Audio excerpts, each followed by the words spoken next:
Hello and welcome. Today we're going to be looking at some big bad Rakdos.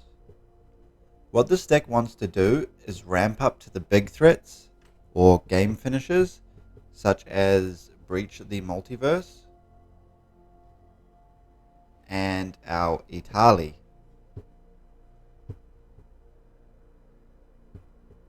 Being able to cast these turn 4 or 5 will definitely give you an almost instant concede in some cases. And what's even better is it's so much fun to pop off. We also have a Chandra's Hope as well. This will allow you to cast an instant or sorcery spell, copy it, and you may choose new targets for the copy. This will only trigger once each turn, but with a Breach the Multiverse or a Burn Down the House, this gets pretty crazy. That is also just like a passive effect of it being on the battlefield. Your +2 will give you 2 mana in any combination of colors. Going +1 will exile the top 5 cards of your library until the end of your next turn, and you may cast those.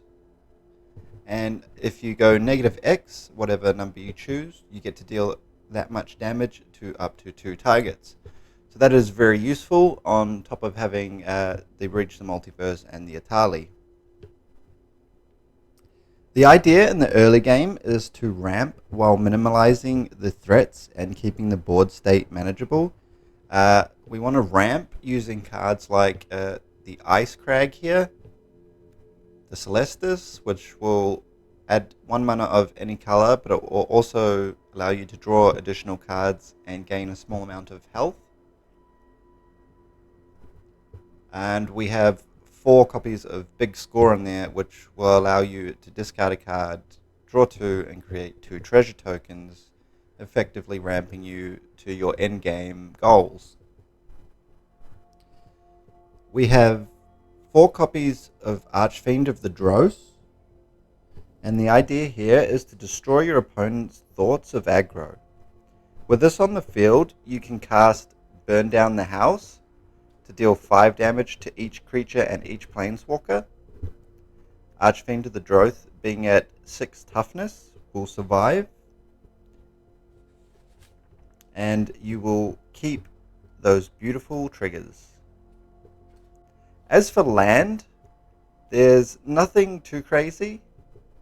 I have added Zealta's Proving Ground just for the cycling, Restless Vents just for the card cycling again, and a couple of copies of Cavern of the Souls, or Cavern of Souls, just so we can cast out our Ixalan against those pesky blue players.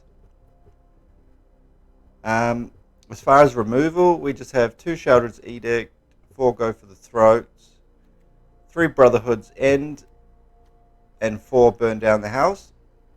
This will clear the board. Like in this meta, I've faced quite a lot of aggro decks. Like we got mono red, we got mono white, we got like Boros aggro, and this actually is working quite well in the meta, and I'm enjoying just wiping the board and then playing bigger threats. So it's a lot of fun there. I have also added a single copy of the Brass Tunnel Grinder, just because we're going to be dropping cards with Big Score and the Celestis, and you know, it's just another useful card to have in there that can potentially bring some of your creatures out of the deck if you're having trouble drawing into them. Now, before I jump into some games, this is not a new deck, but it has been performing well, and the credit to this deck goes to FerMTG. Now, please leave a like. It really helps. Feel free to comment down below with any thoughts, theories, or suggestions. And without further ado, we'll get into some games. Alright. Excuse me. Here we are. Game 1. We get to go first, and we have plenty of land, and an Archfiend of the Dross, and a Brotherhood's End. Although that is a lot of land, we have the 2 cards that we want, so I'm going to keep. If we do come up against aggro, then we should win this, no problems at all, having these 2 cards available. We just hope to top deck into anything but land here. We are against mono red aggro, so that is promising. We do have a pretty good win percentage against mono red. However, they surprise me and they play a plains, so it looks like it's like a variant with humans, I'm guessing. Just going to gain the 1 life here. There's no need to clear the board just yet. Health is also a resource, so we don't really mind taking a little bit of damage at the beginning of the game, as long as we can get to our game plan. Okay, so we take 6 damage, but we have things to do here. Now we can play Archfiend of the Drows, but if he can remove it with like a get lost or something, then I'm in a bad spot taking 9 more damage that I don't want to take. So I think we just clear board here and set up for our later game. So we'll go ahead and cast Brotherhood's End. Get rid of his creatures.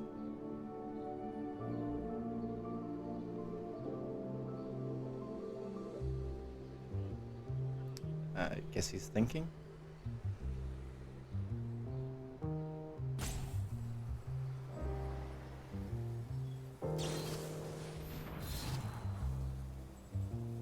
Okay, so he saves one of them.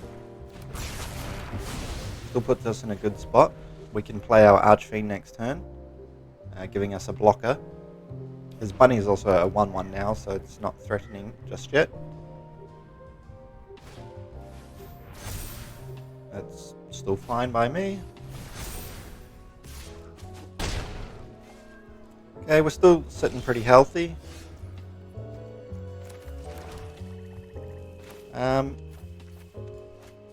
I just really want to remove it. Let's do that. We don't want it growing any bigger. We'll gain 2 life over this as well.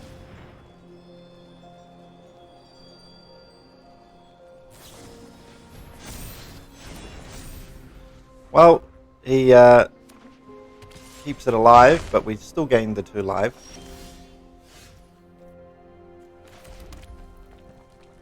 Next turn, Atali can come down, so Archfiend first. See if he has removal. I think he just had like protection spells, to be honest.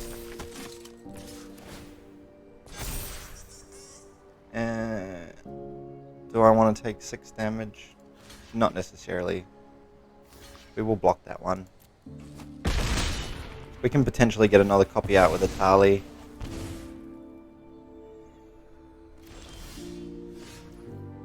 That would have been nice a turn earlier. Okay, well, let's drop Atali and see what we can pull. And we hit the jackpot. Breach the multiverse, baby.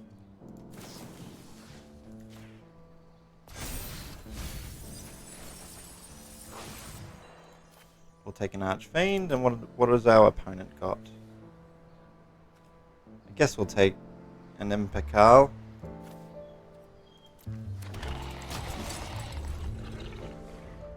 Alright, let's see what our opponent has to say about that. They say GG and concede, so there we go. That's game 1, guys. Alright, into another game here. Our opponent will be going first. We have 3 lands and 1 removal. No board clears. No ramp. I think we want to mulligan this because ideally we want a few lands, maybe a ramp or removal.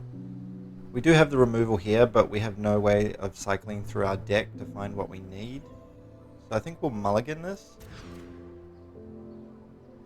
It's a little bit more janky, but we do have a big score, so we'll keep, even though we have 2 lands, pop our Chandra back. Maybe we should have kept the first hand. It kind of seems better looking at it now. We'll play our land tapped and say go. We can remove the Warden. We got 2 go for the throats in this hand, so that's an advantage.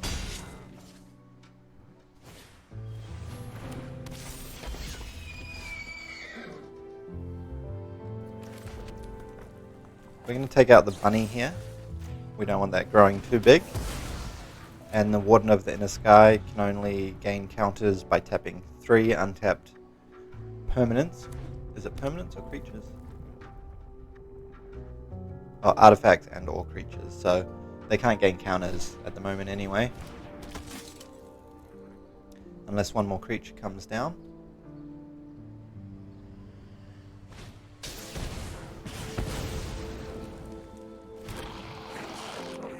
Okay. So they can gain a counter. We're still in a pretty good spot. We can just go for the throat, the Warden again.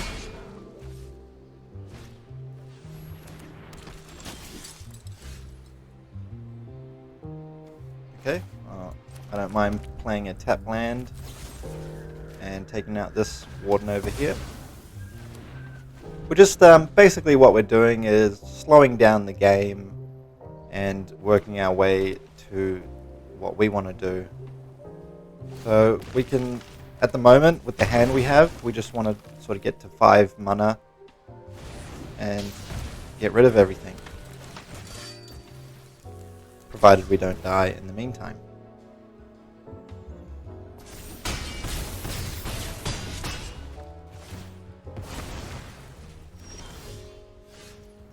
And look at that, we draw Brotherhood's End. Talk about a perfectly timed top deck. We will most definitely cast this. And our opponent has only 1 card in hand.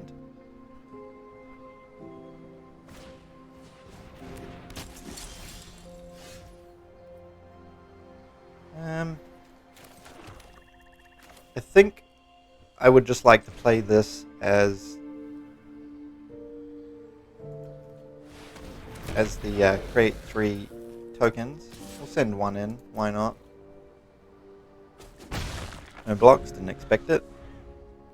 Now we have a couple of blockers, and well, they are done top decking. Another victory, guys.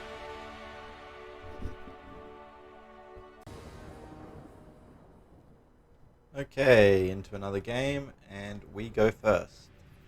We have 3 lands and a board clear. We also have the Iced Crag here, which will help us ramp up to our Tali and our Breach the Multiverse, so we will keep that.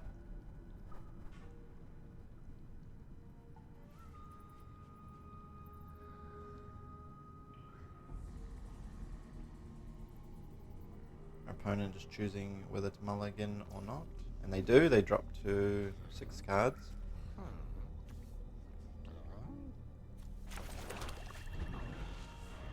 Play our land and pass. Next turn we can drop the Ice Crag, effectively ramping.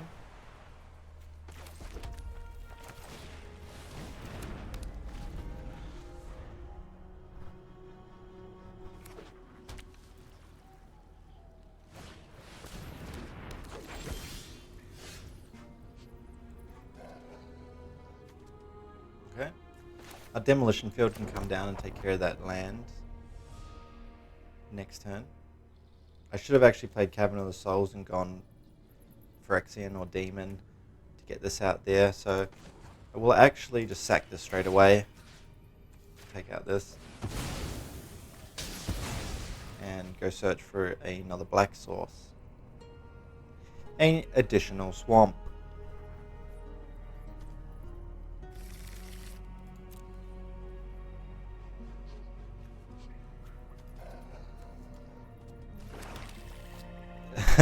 It looks like our opponent did not have any basic lands in their deck, so they did not get to go and search for one. That is a very good advantage. Literally just destroyed a land. Okay, is he going to swing in? Yeah, I'm going to say no. You're not allowed to do 3 damage. Good, good. Okay. Cavern of Souls. We select Dinosaur. He doesn't have blue in his deck, so shouldn't be an issue. But we will play our Archfiend here. Setting up for any potential board clears with Brotherhood's End, Burn Down the House, etc. Well, not etc. Those are the only 2 board clears. Unfortunately, that gets removed.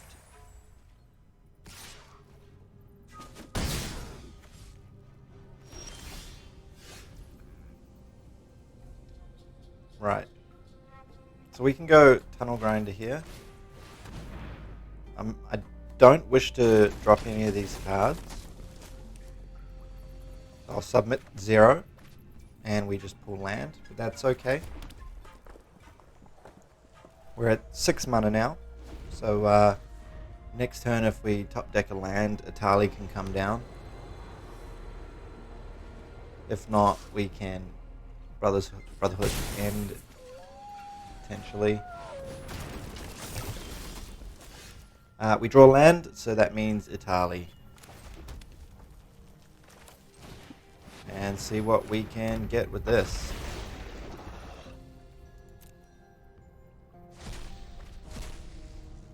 We hit a Burn Down the House, and our opponent just instantly concedes.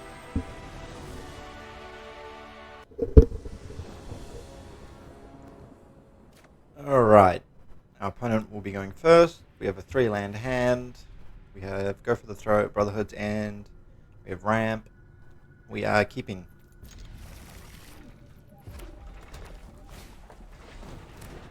Looks like it could be mono red aggro here.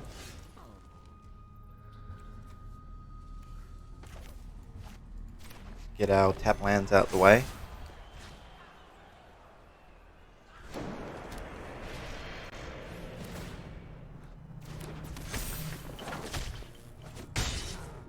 Yep, we take a little bit of damage. Get one of those life points back.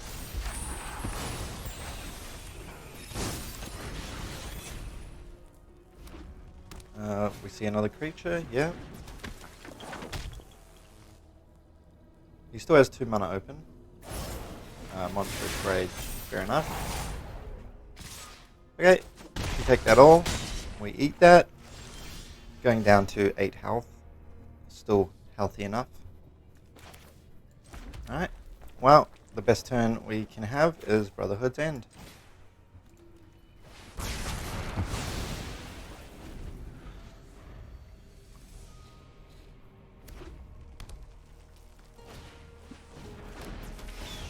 Okay. That's fine, 1 damage. He only has 1 card in hand also.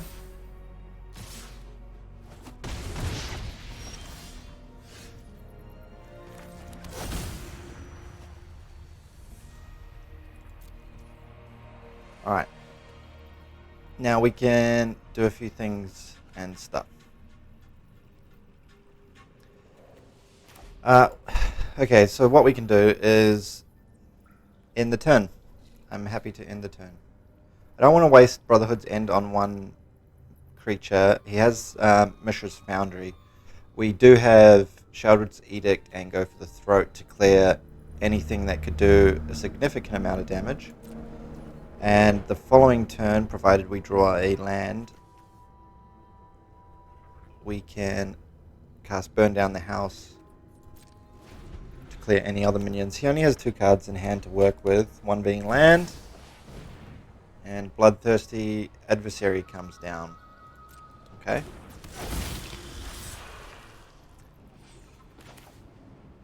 We're just going to take that one out straight away.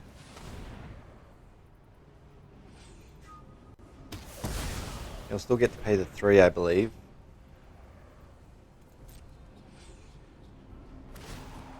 Okay, that means no Mishra's Foundry though.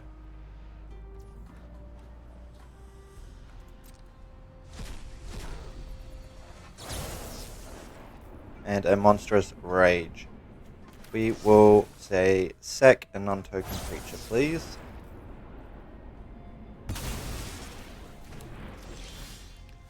Back to us.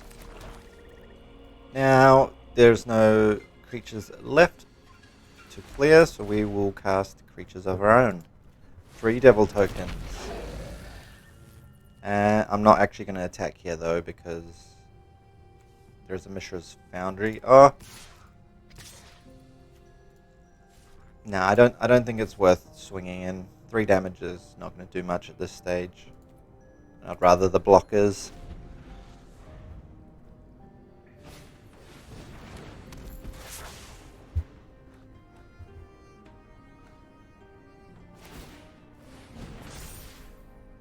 Okay, if he swings in with that, what we can do here is we can double block it.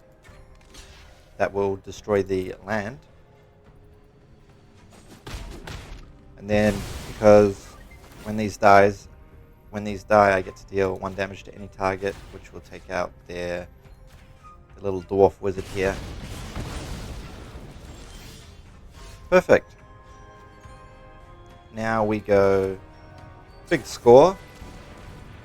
Brotherhood's End. More than likely don't need that anymore. And we pass turn.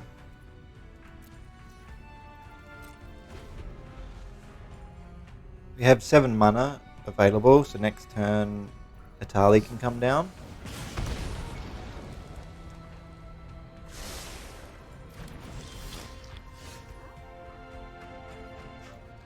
Itali it is.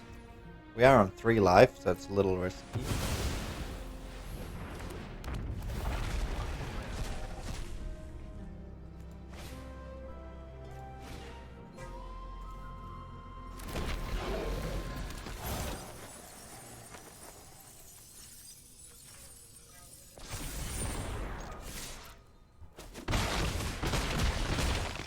Okay.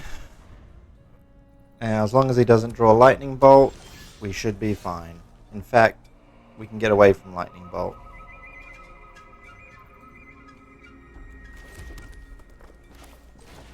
I'm literally playing this just so I can avoid a lightning bolt.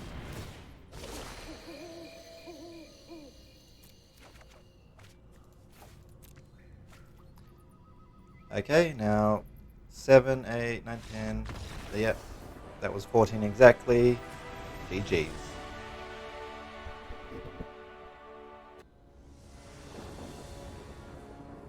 Okay, we're on the play. 3 lands in hand, removal and ramp. I like the looks of this, so let's keep.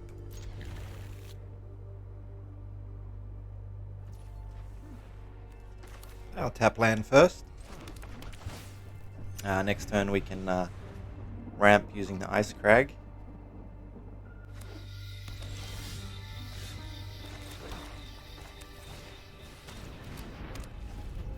Add 3 mana. Cool, perfect. So we can drop down the Archfiend.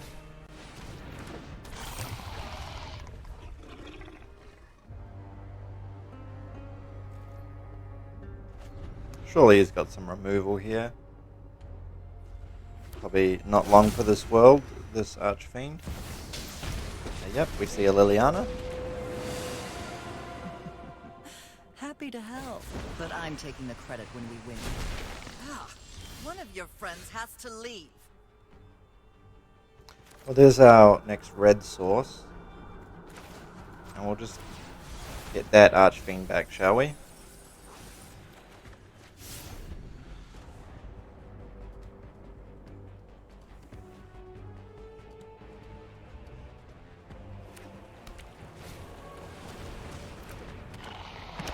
Okay, Glissa comes down.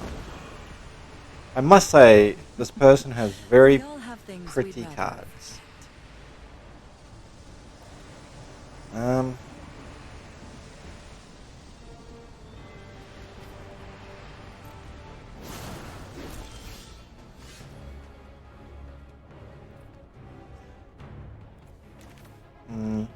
We'll go burn down the house, just because it's going to get Planeswalker out the way as well. There's no point playing this, it'll just get removed by Liliana. This would have been good, but then it didn't take care of Liliana, so We'll go a different route. Virtue it is. Get that Glister off the battlefield.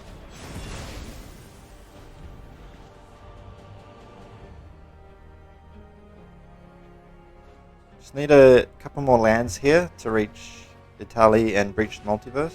7 mana is what we're aiming for. And we hit a big score, so that's good news for us. We'll play that before the Ice Crag gets blown up by this card. Drop an Italy.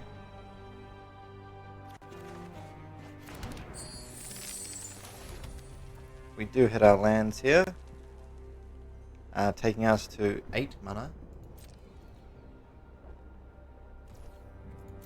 So we'll end that there. Next turn our Italy will be able to ETB.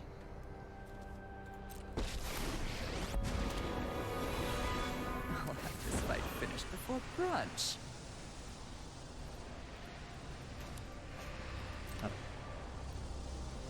Yep, we'll throw away our big score. We have what we need in the form of mana and cards. Still at 20 health, so in a good spot. I had a feeling that was going to get blown up, but we still have the 7 mana. Italy's coming down.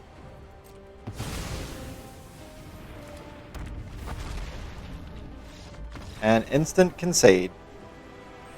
There you have it, guys. That's the deck in action. Like I said, a lot of the time, once you hit your Italy or Breach the Multiverse, they just instantly concede. It's just getting through that first part of the game. But in a deck like this, it feels like you have a great deal of control to win those aggro matchups. And then in the more long-winded games, we have big threats and game finishes too. So I've been having a lot of success with this deck in the current meta. A lot of fun also. And, well, yeah, that's it for me, guys. I hope you found this video helpful or enjoyable. And until next time, peace.